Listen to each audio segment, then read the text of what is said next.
terhormat dan yang kami muliakan, beliau Bapak Haji Yulianto SE selaku DPR Kabupaten Kebumen, dan beliau juga saat ini menjabat menjadi CEO dari PT Hanam Tour and Travel, juga CEO dari Bosmat Group dan banyak perusahaan-perusahaan lainnya.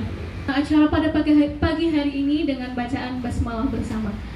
Bismillahirrahmanirrahim. Terima kasih. Semoga acara demi acara dapat berjalan dengan lancar. Alhamdulillahirabbil alamin wassalatu wassalamu ala mursalin wa ala alihi wa sahbihi ajma'in amma ba'du.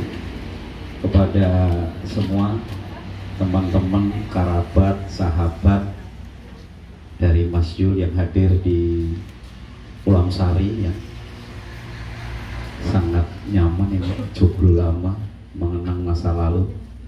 Ada Mbak Sekar, Mbak Asnawi, Mas Asnawi, Mas Khalid, dan ini udah pada kenal saya tapi saya belum kenal satu-satu. Salam silaturahmi, mudah-mudahan saya doakan semuanya dipanjangkan umurnya, dimudahkan urusannya, lancar rezekinya, sugih sawah, sugih beras, isoning Mekah, isoning Madinah, kumpul bareng dengan Arafah. Selawat salam untuk Nabi besar kita Muhammad Sallallahu Alaihi Wasallam.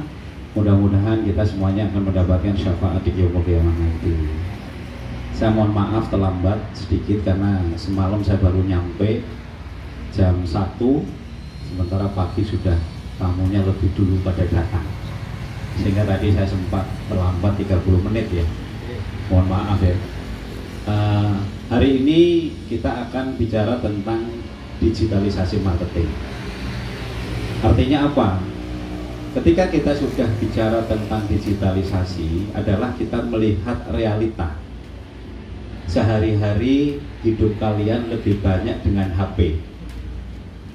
Bahkan kalian bangun tidur bukan nyari suami, bukan nyari anak, nyarinya HP. Kalian pergi akan terlihat panik ketika handphonenya ketinggalan. Handphone saya kemana? Itu bingung dia. Padahal anaknya di belakang nggak diurus, tapi yang dicari handphonenya dulu. Kalau kalian tidak dapat info baru, kalian merasa tertinggal. Akhirnya kalian terlahir sebagai manusia kepo. Lihat status tetangga, lihat status teman, ya, lihat Facebook, nanti saling menghujat, saling maki-maki. Nunggu statusnya Yulianto apa. Kalau bisa diantem duluan. Nah, ini memang kodratnya saat ini seperti itu. Jadi kalau kalian itu nggak pegang HP, nggak main dunia medsos, malah kalian itu ketinggalan. Nah, namun sebagian besar di antara kita yang main HP sehari-harinya bukannya menghasilkan uang, tapi malah mengeluarkan pengeluaran, yaitu untuk beli pulsa.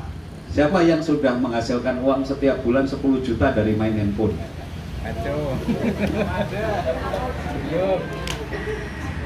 Ada yang sudah bisa? Nggak ada yang bisa, ya. Nah, makanya di sini saya sengaja memilih, bukan berarti saya menolak. Pelatihan ini mudah-mudahan bisa kita selenggarakan paling enggak sebulan sekali. Syukur bisa nantinya bisa setiap minggu. Kenapa?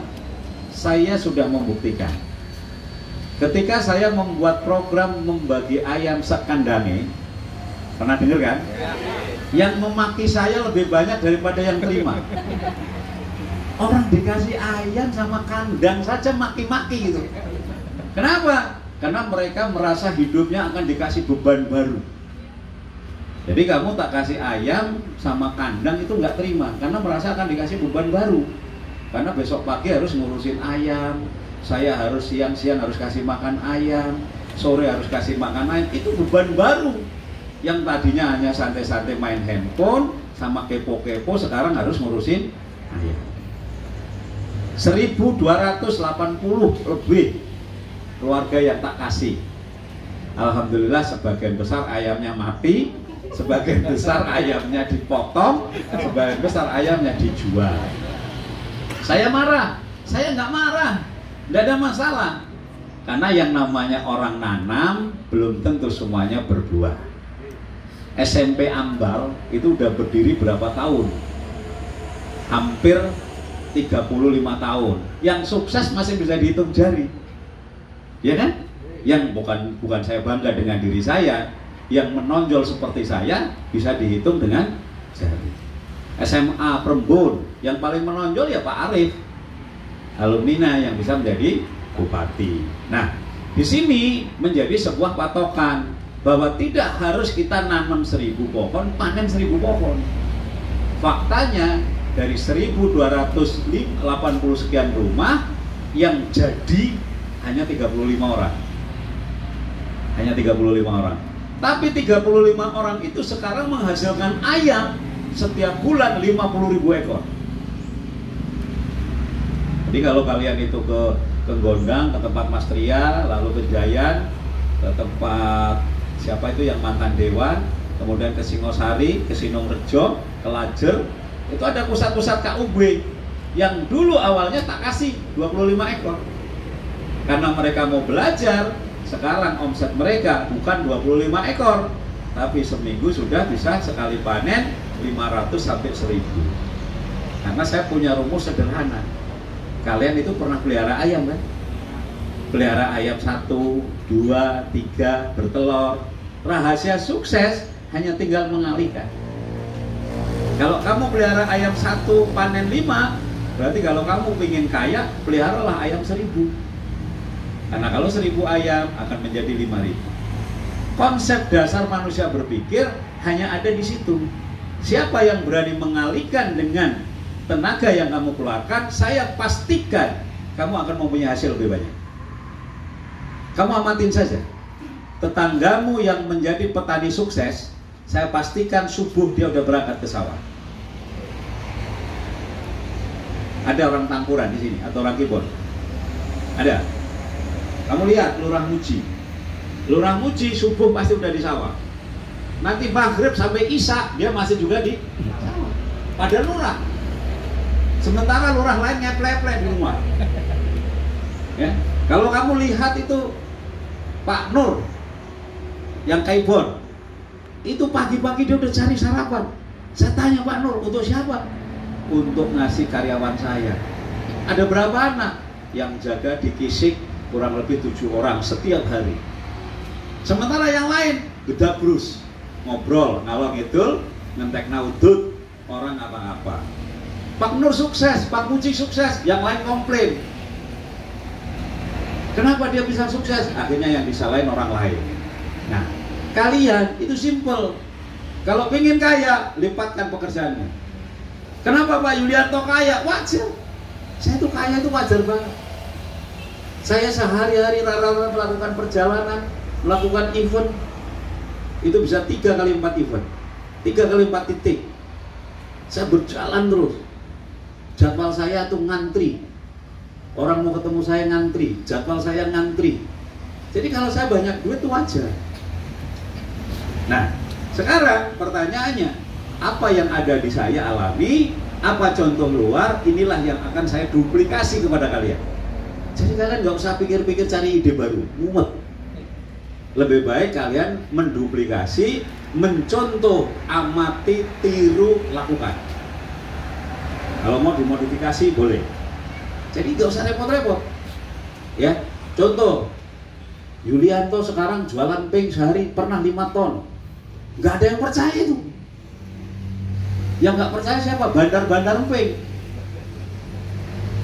Padahal faktanya kita pernah menjual sehari 5 ton.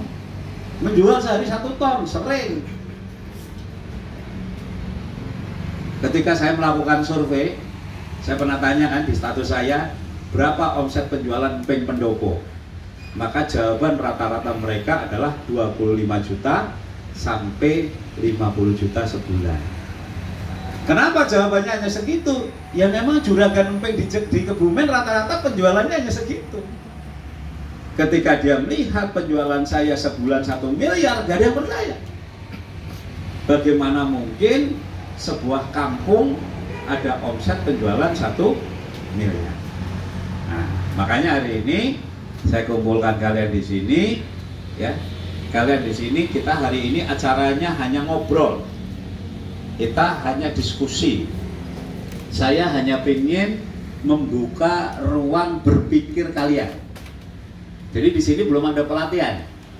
Di sini baru sebatas membuka pola pikir kalian. Nah, kalau nanti pola pikir kalian sudah, keinginan kalian ada, kemauan kalian ada, siap untuk berkorban, siap untuk capek, siap untuk dihujat, siap untuk disepelekan orang, siap untuk direndahkan orang, baru kalian mulai belajar.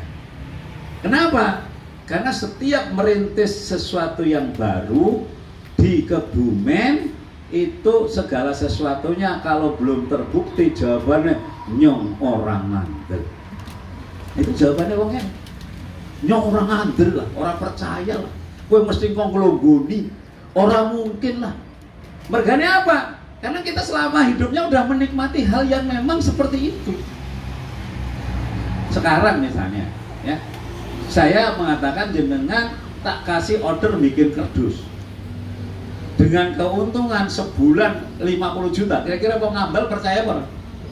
Mau Bumen percaya apa orang? Orang bakal percaya. Orang bakal.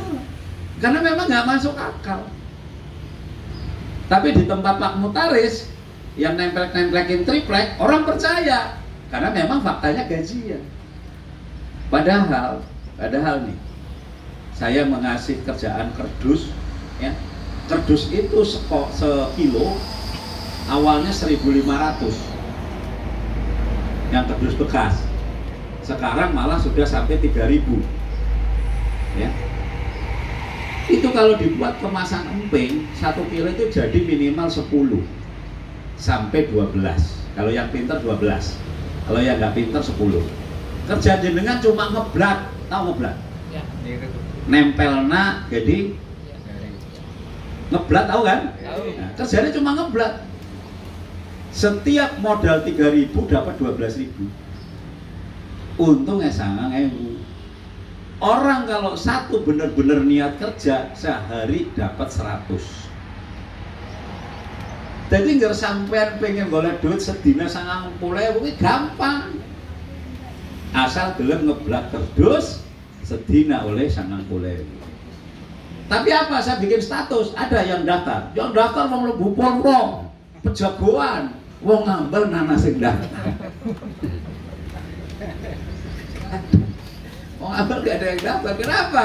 Karena merasa orang ngandel. Orang ngandel. Padahal kita beli. Kebutuhan saya setiap hari kalau 1 ton berarti berapa? 1.000 kardus. Kita sering kekurangan ya Mas Asnawi ya. 1.000 kardus kita butuh. 1.000 kardus ya, berarti 1.000 kardus kali 1.000 berapa? 1 juta. Nah kalau sebulan 30.000 kardus berarti 30 juta. Bisa nggak punya perlu penghasilan segitu? Bisa, nyatanya kita punya. Nah ini pola pikir seperti ini coba kalian buka. Jangan berpikir nyong orang ngandel, copot. Kalau kalian pikirannya nyong orang ngandel, nggak bakalan maju itu. Jadi sekecil apapun orang memberi informasi, cobalah kalian percaya. Sekecil apapun. Misalnya saya membagi bibit pisang, ya nyong orang ngandel lah. Akhirnya saya jaluk ya sedikit ya, sedikit. Kenapa? Karena orang ngandel. Nah, pola-pola seperti ini yang menjadikan sebagian besar orang itu hidupnya nggak maju. Apa percayanya? Lawang jenengan perlu jimat dan percaya. Ya, misalnya anak wong mengenai nggak keris-kerisnya bisa mabur, yakin jenengan percaya. Padahal itu kan buat apa gitu loh. Nah, sekarang ini jadi hari ini buanglah pikiran bicara nyong orang ngandel. Sikapi segala sesuatu itu secara positif. Misalnya, saya akan membuat masyarakat Kebumen sugih.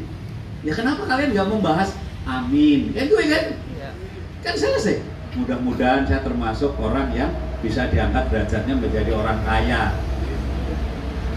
Ya. saya akan membuat pengrajin pin bergaji UMR. Apa jawabannya? Ngonyong ya awake bobrok.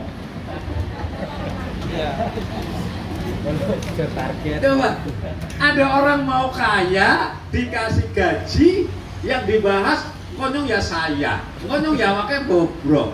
Kok jenenge pemaksaan. Ya kalau gitu tidur aja. Nah, orang-orang yang seperti ini kalau di medsos ada, kalian harus membalas dengan emot positif. Ya kalau jenengan nggak mau nggak apa-apa, tapi mudah-mudahan yang lain ada yang mau. Jadi jangan malah didukung, iya memang kayak gue kan, orang mungkin bayar. Logika kan begini ya. Kenapa saya bisa? Komponen suatu produk ini kan material, tenaga kerja, ya kan? Nah, untuk menentukan sekarang sing ngalah ke tenaga kerja, materialnya apa sing tuku? Kan kita harus mikir. Contoh, Ulam Sari, restoran ini kan, saya kira-kira minta harga yang menentukan saya atau yang punya? Yang punya bikin tulisan. Nasi sop 10.000. Kamu nggak mungkin, Pak, saya minta pokoknya jenengan harus jual nasi sop 5.000.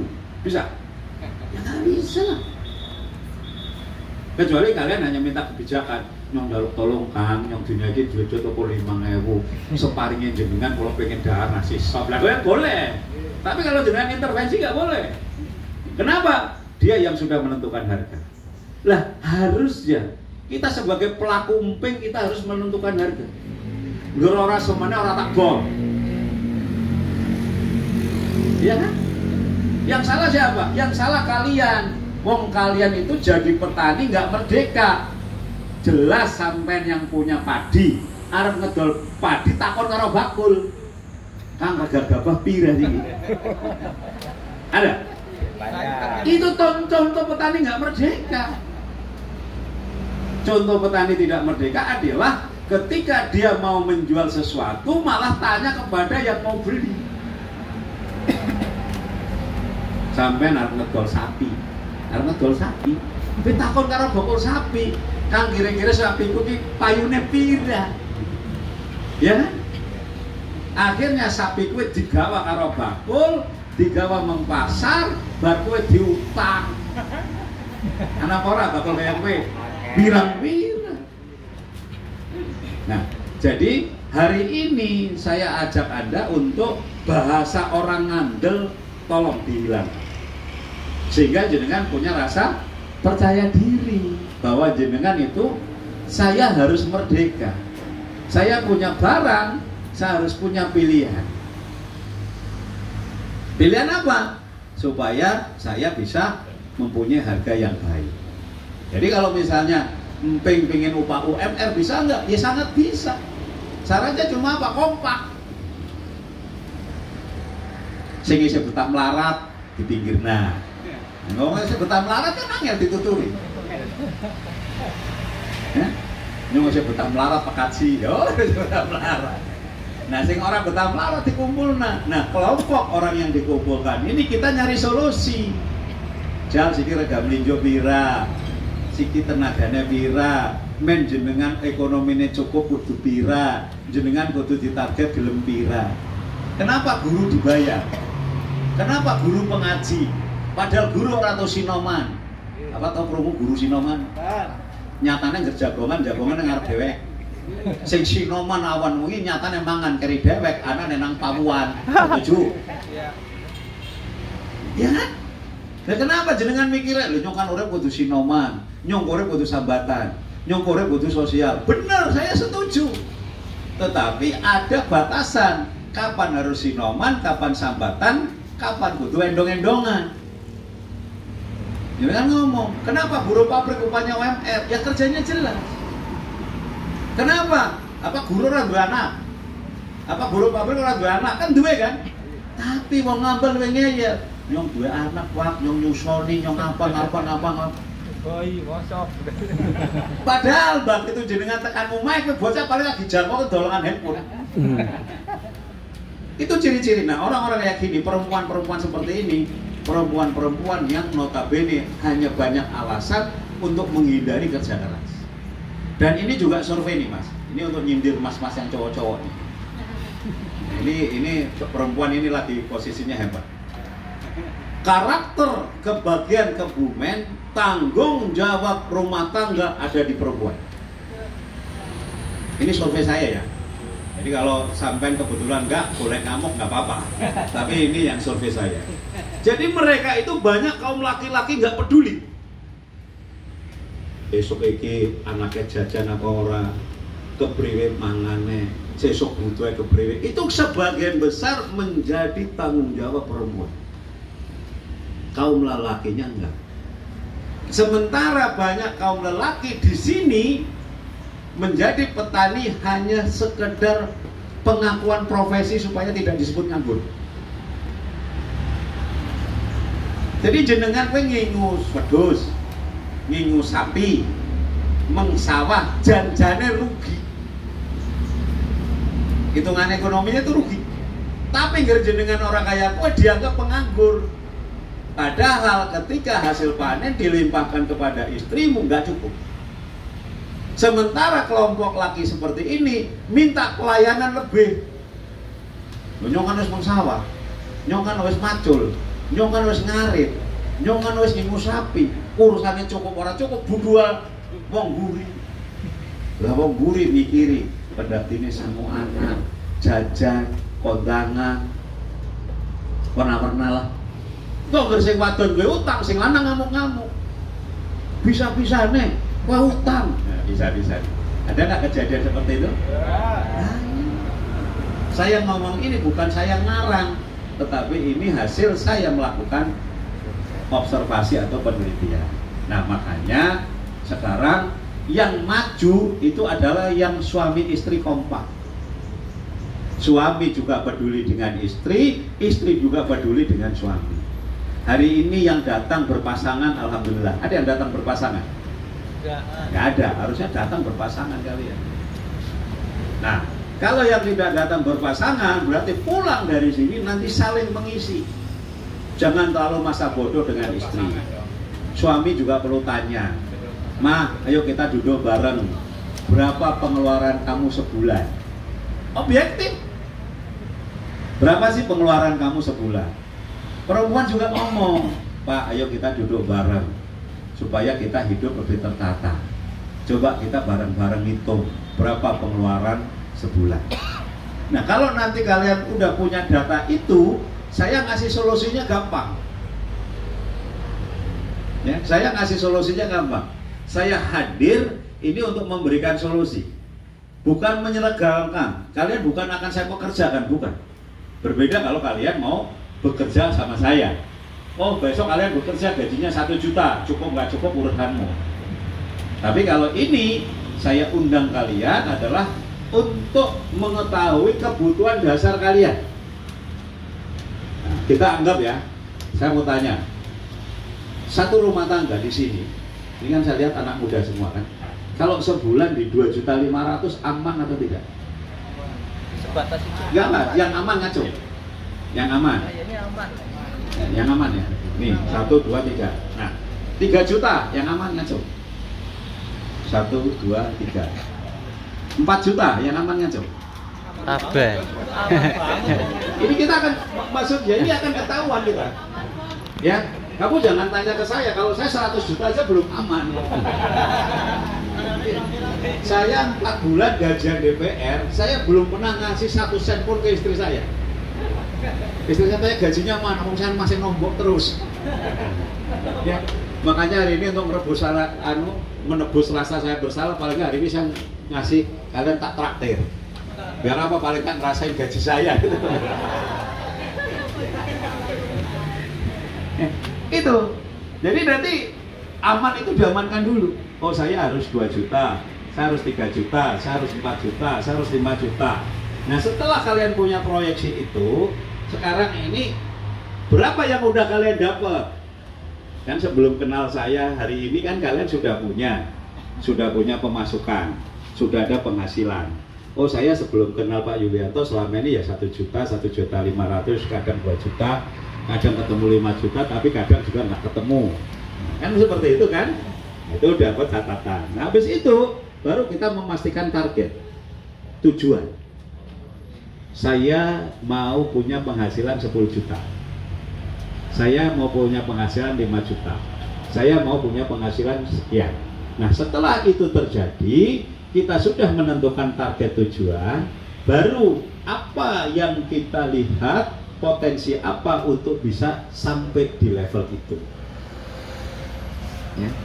Jadi ketika kita udah punya target tujuan di level apa, baru orang bertanya kepada saya, Pak Yulianto, untung dari emping berapa?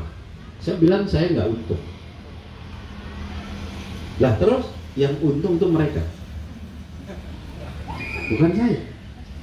Kenapa mereka? Ya mereka yang terima gaji setiap bulan. Kalau saya nggak untung, saya nggak nombok setiap bulan udah bagus. Saya tidak subsidi udah bagus. Saya nggak untung, mereka yang untung. Artinya apa? Artinya apa di sini? Kalau itu produk dijalankan sendiri, berarti hasilnya untuk dirinya sendiri.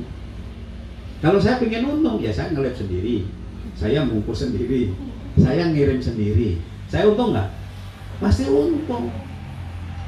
Nah, kenapa saya nggak melakukan itu? Ya memang bukan makom saya di situ. Nah, makom itu masih ada di level Mas Asnawi, Mbak siapa? Ika, terus Mbak Ari, ya, Mbak Sekar. Nah, sekarang makom itu juga ada di jenengan. Jenengan harus bisa bungkus sendiri, jenengan harus bisa ngelip sendiri, jenengan harus bisa dagang sendiri. Nah, nanti dibantu suami, dibantu istri, dibantu anaknya. Yang mestinya untuk bayar pihak lain, hasil itu ya untuk kerja untuk dirinya sendiri. Jenengan ngelip di rumah, jenengan yang suaminya yang bungkus, anaknya yang nganter ke tempat pengiriman. Ya untungnya ya untuk jenengan, untuk dagang jenengan ya untuk rezeki jenengan, ya masuk ke dalam jenengan.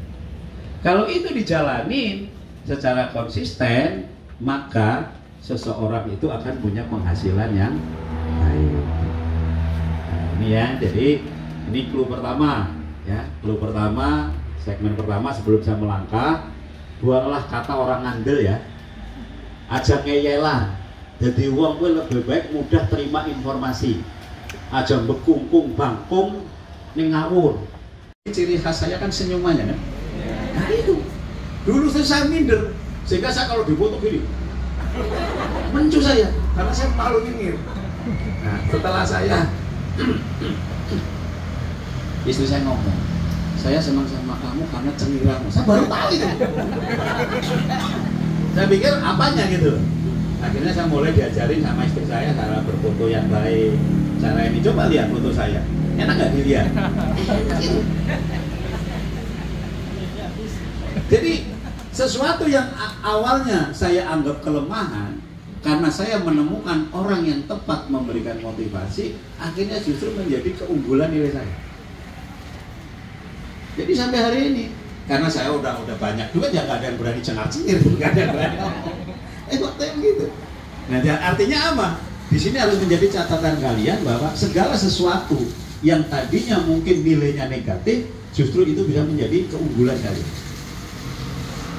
Jadi kalian nggak usah minder kalau misalnya kalian sekarang ya merasa mohon maaf nih rumahnya kurang baik, misalnya kalian merasa kurang pede, kalian merasa Pak sampai hal-hal sederhana, misalnya saya punya bau badan Pak, ada solusi lah, gampang, terima kasih, rumah saya kurang bagus Pak. Ya bagus tidak penting, asal didatangi bersih nyaman, kan orang tamu juga betah. Orang bagus rumahnya kalau bau apa juga nggak nyaman. Nah, kemudian pendidikan kan tidak jadi ukuran. Yang penting, toh kalian kemana-mana tidak pamer ijazah, kecuali pendidikan harus ditulis. Saya sarjana, nggak ada. Jadi nggak ada. Misalnya ada lagi, saya orang nggak mampu di kampung saya, orang terpinggirkan, lebih baik. Kenapa? Nanti ada historika cerita. Kenapa saya pede? Ya saya pede, nyatanya saya dulu hidup dari orang nggak mampu kok. Dan saya tidak pernah menutupi ketidakmampuan saya. Saya tidak pernah malu untuk menceritakan latar belakang saya. Jadi kalian anggap itu sebagai bumbu untuk memotivasi lebih. Nah, jadi orang ngandel dihilangkan ya. Percaya diri itu harus. Kerja keras sepakat ya. Saya mau tanya, berapa waktu yang akan Anda investasikan untuk kerja keras dengan saya? Ya, berapa? Kamu siap kerja berapa hari sehari, berapa jam? 24 jam, 9 jam, 12 jam. Berapa? 12 jam. Belakang? Hah? 50% dari hidup gitu kan? 12 jam. Saya mau tanya sama Juragan Ulam Sari. Jenengan bangun belanja jam berapa, Mas? Mulai masak? Hah? Jam 8 pagi, jam 6 pagi. Nanti tutup jam berapa? Jam 9. Berapa jam itu? Jam 6, jam 9. Hah? Jadi kalau yang tadi cita-citanya 8 jam, jangan pernah berpikir nyanyi Ulam Sari ya. Karena waktu kalian juga udah jauh. Ya. Ulam Sari ini harus kerja 15 jam. Itu yang resmi, yang nggak resmi. Persiapan masaknya, jam 9 tutup nyuci piringnya. Kan masih ada kan? Jadi orang akan sukses kalau kalian bekerja minimal 2 kali umumnya manusia pada umumnya. Jadi kalau tangganya sampai kerja 8 jam, sampai kudu kerja 16 jam. Saya mau tanya, live TikToknya kita berapa jam Mas Nabi sekarang? Berapa? 20 apa? 20 jam? 20 jam. Itu jawaban dari dia. 20 jam. Kenapa harus lama? Kenapa harus ini? Nah, ini nanti kita jelaskan. Alasannya kenapa sih manusia harus bekerja lebih banyak daripada orang lain. Dan itu sebetulnya udah ada contohnya semua. Jenengan amatin saja sederhana, jenengan boleh perlu dicatat. Dicatat misalnya di tempat jenengan orang yang secara ekonomi paling menonjol siapa? Wong sing tani siapa, sing bakul siapa, sing juragan siapa, dicatat aja. Terus jenengan amatin aja tingkah lakunya mereka. Jam berapa mereka kerja, jam berapa mereka pulang. Itu udah pasti berbeda dengan manusia pada umumnya. Nah, kalian ketika ingin menjadi orang kaya, maka kalian harus siap-siap menjadi manusia unik. Manusia yang berbeda dengan lingkungannya. Jadi kalian harus melakukan orang yang berbeda daripada lingkungannya. Kalau kalian melakukan hal yang sama, saya pastikan nggak sukses. Kenapa saya unik? Ya memang unik. Saya itu bertahun-tahun kalau ada orang ngendong, tak datangin saya pasti minggir. Sampai kancaku, dulurku, tanggaku tak jak dolan mengumah pada orang dulu. Sampai hari ini. Kenapa? Karena mereka takut dituturi. Jadi mereka itu sudah saking bosannya, maka kalian tuh termasuk manusia dablek yang mau ketemu saya. Sebagian besar orang itu malas ketemu saya. Karena kalau saya dijak ngobrol ngalor ngidul, saya nggak tahu. Tapi kalau kamu ketemu saya, pasti takjaknya bicara bagaimana memperbaiki ekonomi. Saya di dewan, kalau saya datang dewan kok pada minggir. Pada minggir. Jadi mereka ketika saya ajak, ayo bangun ekonomi, terus orang satu aja lah mikirnya pernah gugur kalian, terus anak dia sing ngurusi. Jawabannya begitu. Jadi makanya orang mau ketemu saya itu orang unik. Ngapain coba kamu mau ketemu saya? Berarti kalau kamu mau ketemu saya, yang pertama kalian penasaran, ingin mencontoh apa yang saya lakukan. Ingin tahu, kok bisa ya jualan emping omsetnya miliaran? Kok bisa ya jualan emping yang kerja sampai segitu banyak? Kok bisa ya? Kan begitu yang muncul kan? Nah, ini saya sudah senang sekali. Artinya apa? Kalian datang ke sini sudah membawa energi positif. Untuk apa? Untuk maju. Untuk apa? Untuk merubah kehidupan. Untuk apa? Bagaimana kita bisa sukses? Apakah saya jamin semua sukses? Saya nggak bisa menjamin. Tetapi saya pastikan, saya tidak menjamin, tapi saya pastikan. Bukan saya untuk mengambil takdirnya Allah ya. Saya pastikan orang yang bekerja lebih banyak pasti hasilnya lebih banyak. Jadi rahasiamu hari ini cuma satu, meningkatkan volume jam kerja. Kalau yang kemarin 8 jam menjadi 12 jam, 12 jam mungkin menjadi 16 jam, 16 jam mungkin menjadi 24 jam. Loh, artinya 24 jam itu apa?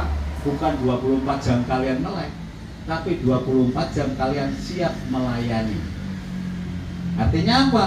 Handphonemu nggak pernah mati. Ini nggak gampang loh. Ya. Banyak orang itu merasa sok sibuk.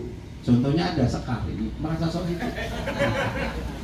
Saya ngomong, begitu pulang, saya kalau udah pulang handphone saya silent Pak, saya menikmati kehidupan saya. Padahal masih jomblo, lah kan lucu lah. Orang jomblo menikmati kehidupannya tuh ngapain gitu? Seharusnya kalian harus stay. Saya 24 jam handphone saya itu stay. Kenapa? Karena bisa aja jam 1 malam ada yang hubungin, mungkin jamaah saya bermasalah. Jam 2 malam ada yang hubungin. Jam 3 pagi ada yang ngabarin. Itu saya stay. Bukan berarti saya kerja 24 jam. Artinya jam berapapun ada orang memerlukan saya bisa menanggapi. Saya punya bisnis layanan haji dan umroh, di mana selisih 4 jam. Di sini saya di sana sholat isya dianggap masih sore kan. Di sini udah jam 1 malam. Di sana habis sholat isya ngadu ke saya. Padahal yang di sini udah meler-meler kita ini. Ya, saya harus jawab mereka. Maka bahasa 24 jam bukan berarti kerja 24 jam, tetapi kalian siap melayani keluhan atau order atau tanggapan selama 24. Udah enakan belum nih dipijetin? Oh udah, ya udah. Balikin tangan kirinya. Oke. Mbak, Mas, Pak, Om, semoga kita sukses bareng-bareng ya. Semoga kita jadi orang kaya bareng-bareng ya. Oke. Udah enakan nih? Udah seger? Siap lanjut? Oke, silakan duduk kembali. Oke.